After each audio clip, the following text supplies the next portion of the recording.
is the story, the fantastically true story, of Herbert A. Philbrick, who for 9 frightening years did lead 3 lives.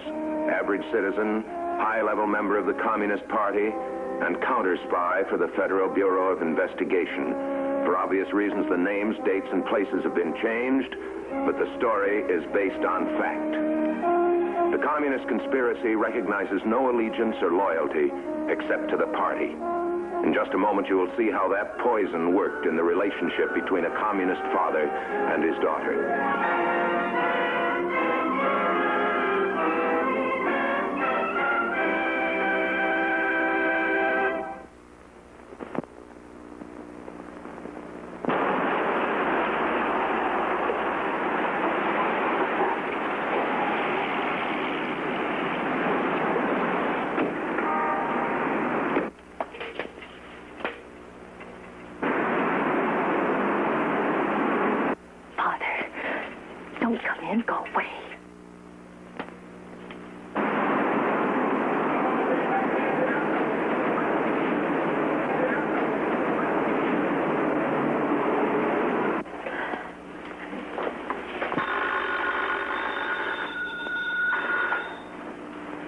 Holman, financial consultant.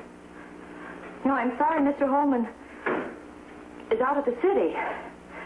You're welcome. Father, I thought you'd at least respect our emergency signal. I couldn't believe it when I saw you down there. Didn't you get my wire on the train? Conspiratorial nonsense, Sarah.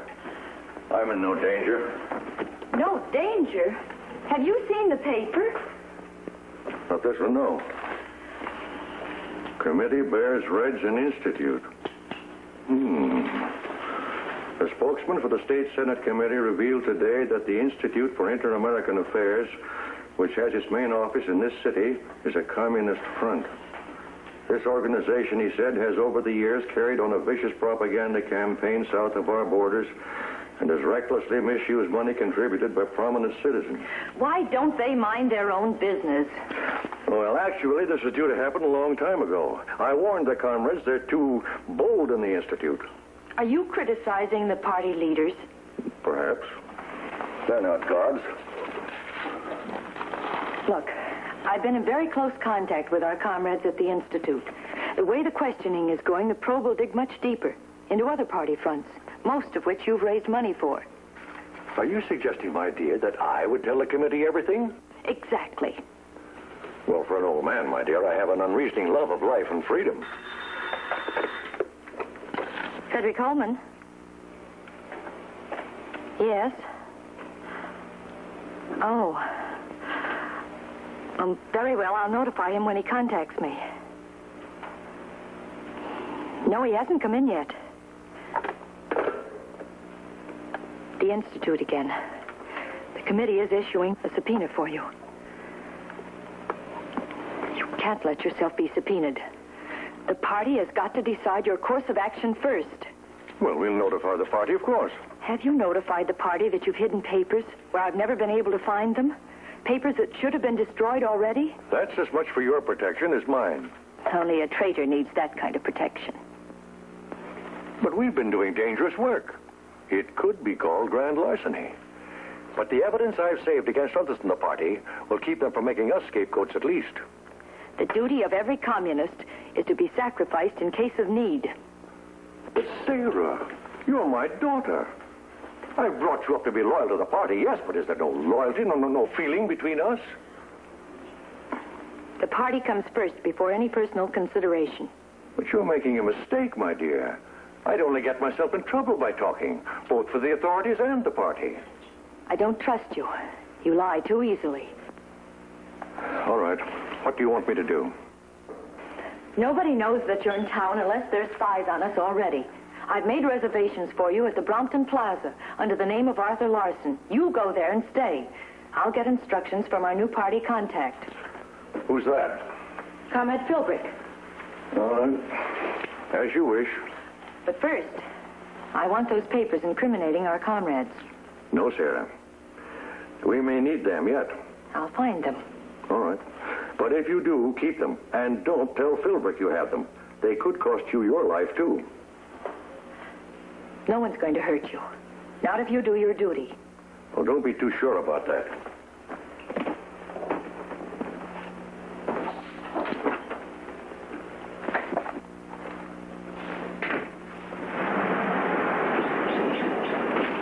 What I don't understand is why you're so afraid for your father to testify. He can just claim to have been duped by the communists like all the other non-party members of the Institute. You're new as our contact, Comrade Philbrick. If I dared, I'd have gone to the district headquarters myself. I've already reported my father as a possible deviationist. What? Are you shocked at his deviationism? Or am I reporting him? Well, there's no greater sin against the party.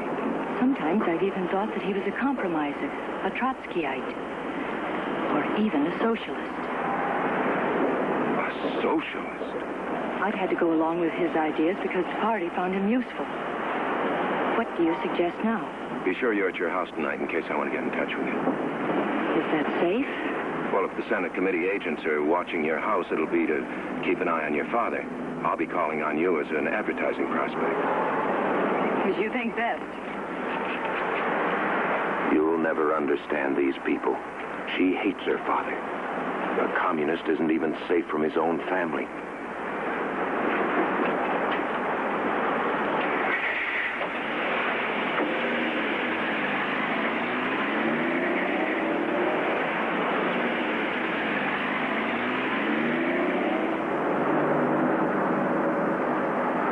Nobody following. Sarah doesn't trust her father, but she trusts you, Philbrick.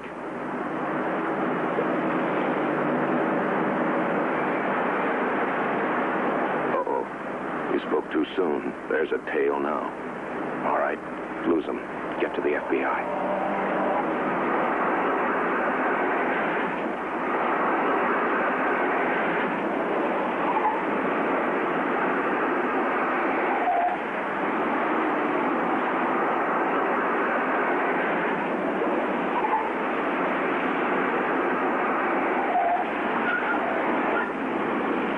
You did it, Philbrick. The turn before last fooled him. I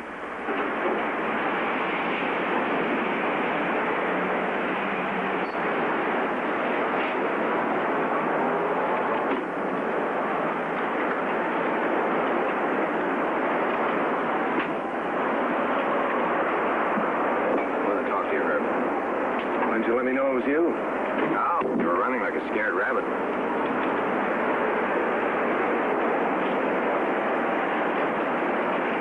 Just on my way to contact you. I know. Holman. We got an okay from the Justice Department, completed a tap on Holman's office phone in time to hear his daughter making this date with you. So we waited. What do you know about Holman? Not much, really. His daughter, Sarah, is scared to death that he'll talk. Apparently, he was connected with all these fronts. That's right. We only recently got onto him. Seems he's the local commie financial wizard. Dreams up all these fancy schemes for gouging money out of infiltrated organizations. He knows where all the bodies are buried. You'd like him to talk then, huh? You bet we would. We've been working with the investigating committee to that end. Well, he seems like a likely candidate to sound off. His daughter thinks he's a deviationist. His own daughter? Pretty rotten, isn't it? Well, that puts the heat on him. You'll have to report to the party brass, of course. Yeah, I just wanted to talk to you first. In case you're in a hurry, Holman's registered at the Brompton Plaza under the name of Arthur Larson. Maybe we ought to leave him alone. The party will really make it hot for him. He'll be ready to crack by the time we pick him up on a subpoena. Could be. Still, the party might figure out some way to do away with our witness. How close do you think you can stick to this, Herb? I don't know. I'll try and keep an eye on him for you. Fine. Here's a phone number where you can reach me fast. You can use it direct. See you later. Yeah.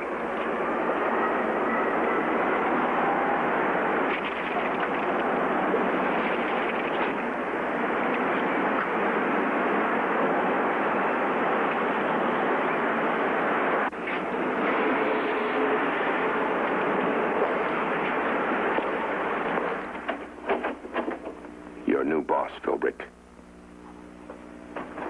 The party members judge, jury, and chopper-upper. I'm Comrade Kupke. You come from Sarah Holman? Yes. You knew that already? I want to know what you know. without window dressing. Comrade Sarah told me her father had been subpoenaed. Yes, yes. Go on. She's afraid he's a deviationist and unreliable. I know. Get on with it. I'm trying to, Comrade. She sent her father to the Brompton Plaza Hotel, waiting for your decision. She hopes nobody else knows he's in town. You have formed an opinion about Holman? Well, his daughter thinks he's a bad risk. She's afraid he may try to save his own neck at the expense of the party. We'll go see him. You have your car? Yes? All right, you drive us. Are you ready, Comrade Chuck? For anything you want. Now, you're familiar with the situation, so you'll help us. The fewer people who know about this, the better.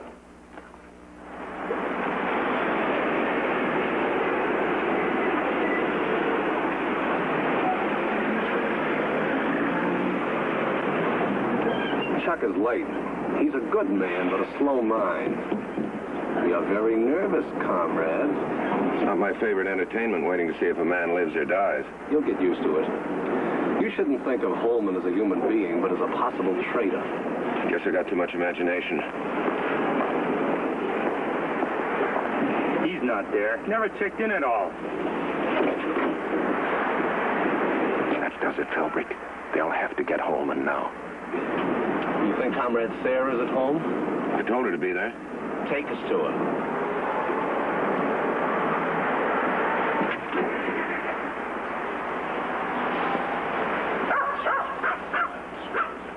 Holman can't be there either. They would have had him out before this. Philbrick is behaving? Hasn't moved. He'll serve our purpose.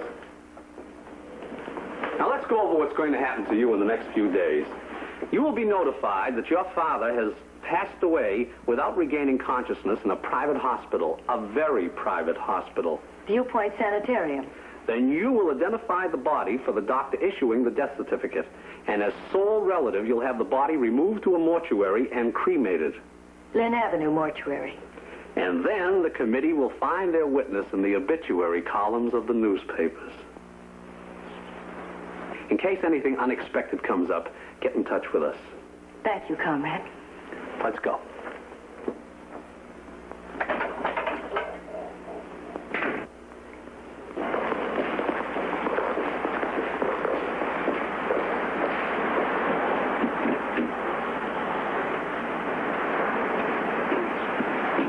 Back to my office, Comrade. What happened? Nothing that need concern you, but if it'll lessen your anxiety, I can tell you the situation is well in hand. Now, obey orders. Sure, Comrade, well in hand. A hand that's closing around the throat of Frederick Holman.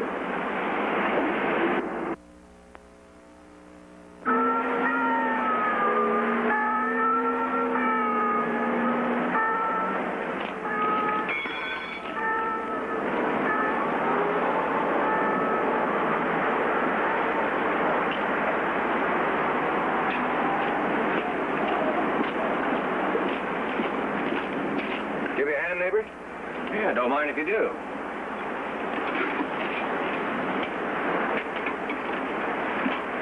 After all, I let the air out so I could talk to you. You go to church without your wife? Well, she took the kids over to her sister's for the weekend. Committee witness dies. Subpoenaed man succumbs to heart attack.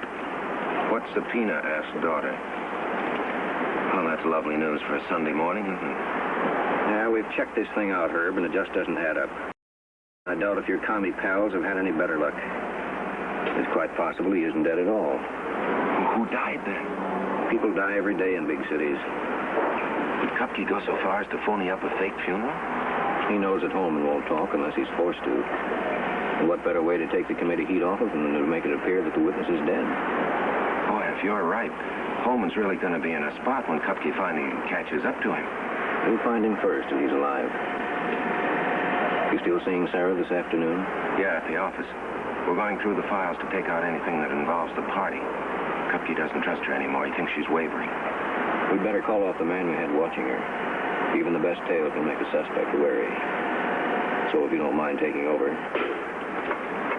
I'll call you as soon as we're through.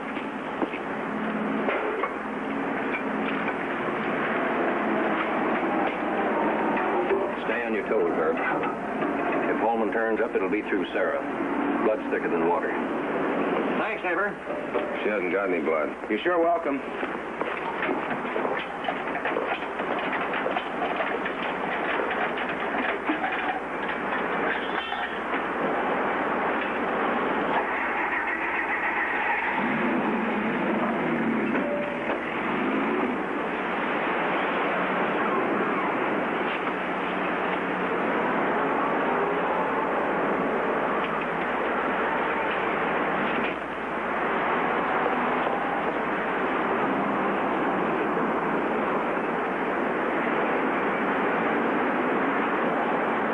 doesn't trust you either, Philbrick.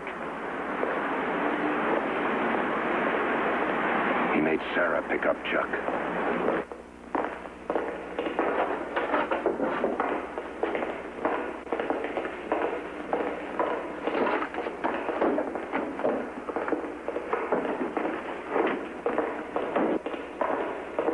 Is that you, Father?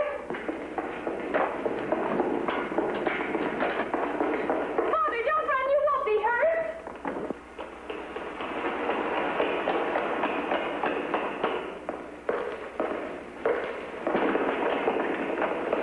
Father, don't run. You won't be hurt.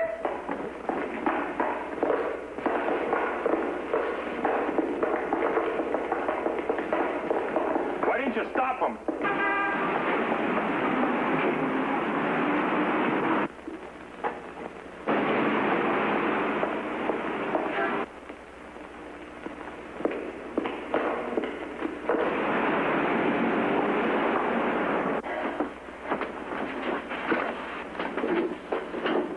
Well, he got them. Got what?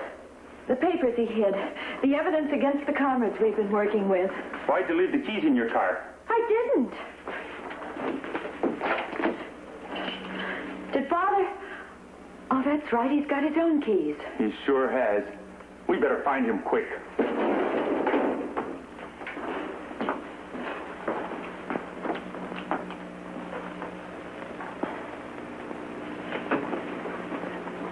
I did the best I knew.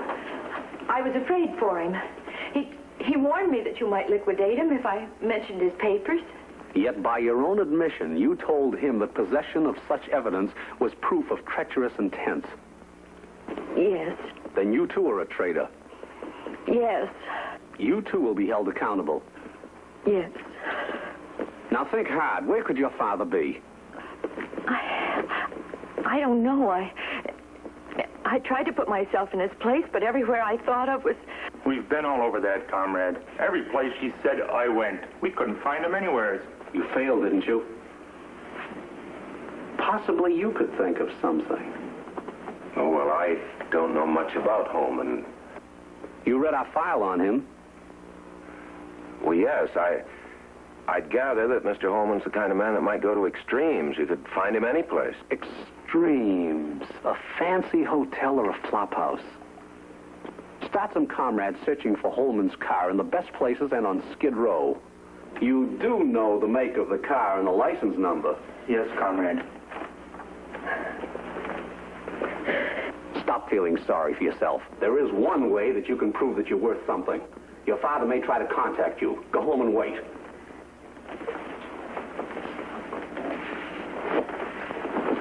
You go with her. Stay with her. If Holman is there, keep him there. If he calls, find out where he is. Now you can go, both of you. What do you suppose she's feeling? Remorse? More likely hate for her own father, the party traitor who put her in this mess. Is she thinking about him at all? How he feels? What he's doing? My poor dear Sarah, you have wiped out the life we shared, but I don't blame you. It was my fault for the education and upbringing I gave you. But now I am free and we can both be safe together. The other day in the office, I thought you had no love at all for me. Today I learned that I was wrong. You do care for your father. Let me come for you, or let us meet somewhere. Oh, no, there isn't time. I've got to risk it and telephone.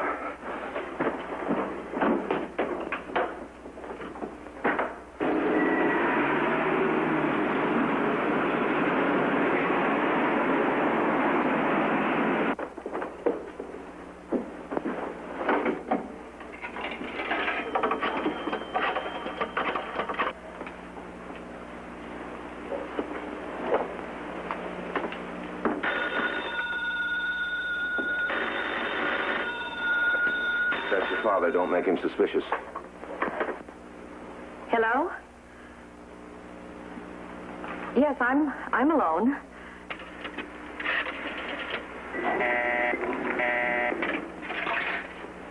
Sarah, my dear, we'll be safe now that I have those papers. They'll protect us. Won't you come away with me? Oh, Father, it's hopeless. We can never go away together. We can never be free. Find out where he is. Father, they're here. Don't worry about me. Go away. They'll kill you. Hello. Hello. Quick thinking, comrade.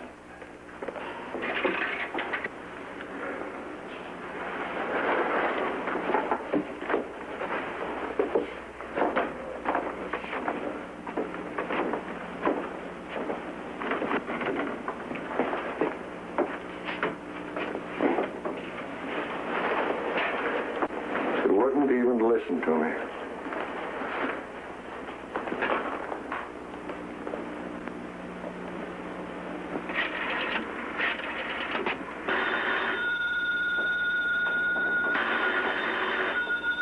Answer it. No. Answer it. I don't care what you do to me. I won't. Hello. Yes, this is Kupke. 3rd Street and Devon Avenue. See if you can find out exactly where he is. If you can, we'll meet you. Okay. I came here because we didn't trust you. I gave this phone number to our comrades downtown. They found the car. Leave her alone. You take her to Comrade Norma. She won't bother us anymore. I know the kind. You come with me. We have work for which you are well fitted.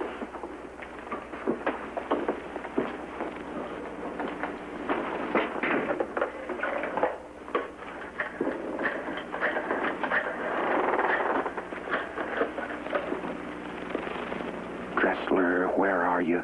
I've always been able to get you, but where are you now? No answer, comrade?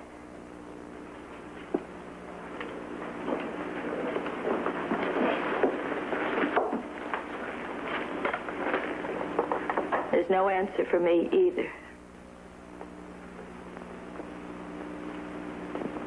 That was your last chance to keep Holman in the land of the living, Philbrick. Dressler, why weren't you there?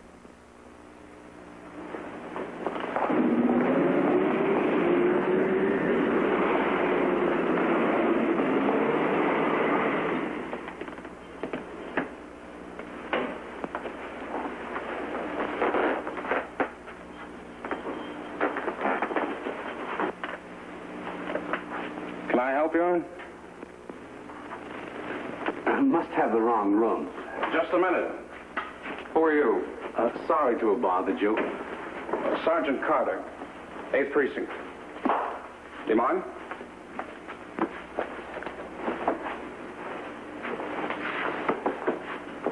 You have a permit for that? Certainly. Then you won't mind coming to headquarters and checking it out. Take him down to the car. I'll be with you in a minute.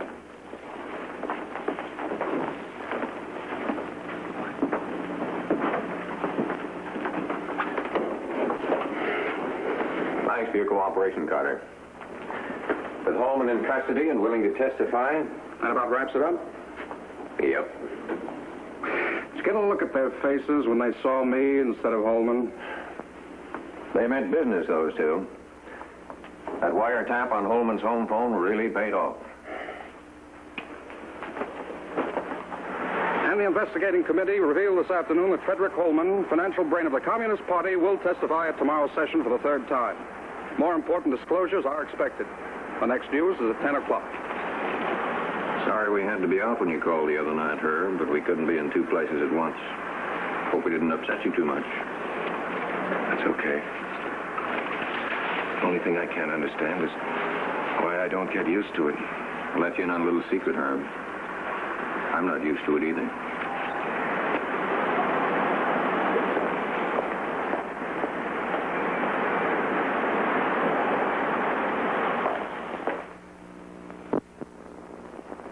Holman's testimony made dozens of comrades fly for cover and ended the usefulness of several party fronts. He was a worthwhile project for the FBI. Next week, another story from the files of a man who spent 9 fantastic years as a counter-spy for the Federal Bureau of Investigation.